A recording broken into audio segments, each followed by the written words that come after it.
Hello mga kakasina! Ako po ulit sa Ate Angel ng Kusina ni Angel, and for today's video, gagawa na naman po tayo ng masarap at madaling dessert recipe. So una, ang ginawa ko po dito, nag-drain lang tayo dito ng 842 grams ng fruit cocktail. So tinanggal lang natin yung kanyang pinaka-syrup, tapos po sinet aside ko lang yan.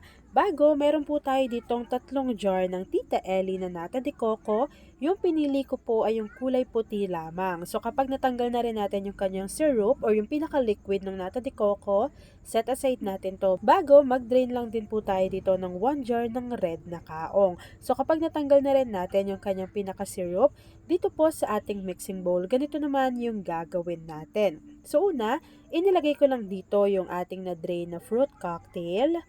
Inilagay na rin natin dyan yung ating na-drain na red kaong at yung ating 3 jar na nata de coco.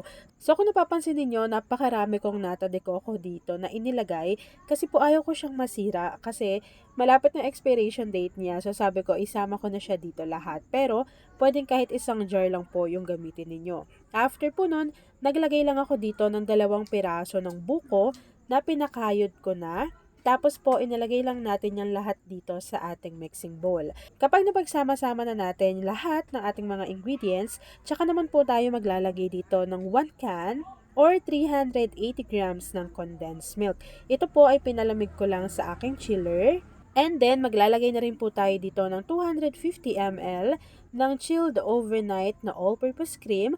So, kapag nailagay na po natin lahat yung mga ingredients natin dito, hahaluin lang natin ito ng maigi. So, kapag nahalo na po natin yan ng maigi, ganito po yung kanyang magiging consistency. So, ako po kasi, since chilled overnight na yung nilagay natin na cream, mas mabilis po na maging makapal yung kanyang consistency. After po natin tong mahalo, pwede nyo pa yang ilagay sa inyong mga chiller. Pero ako po, since naka-chilled overnight na yung all-purpose cream ko, nung nahalo ko na to, ay talaga namang nilantakan na namin to.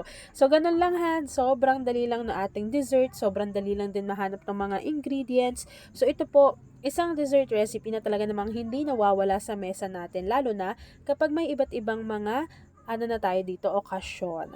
Ayan. So, kung isa ka din pala sa dessert lover, comment ka naman sa ating comment box section kung taga saan ka at pakishare naman ng ating video kung mahilig ka rin sa mga dessert. So, si atin yung Angel gumawa ng napakadaling dessert na pwede nyo gawing pang negosyo, pang handa sa kahit anong klaseng okasyon. Kaya naman, kung nagustuhan mo yung ating video, please like and share this video. Yan lang mga kakasina. Thanks for watching and enjoy this video!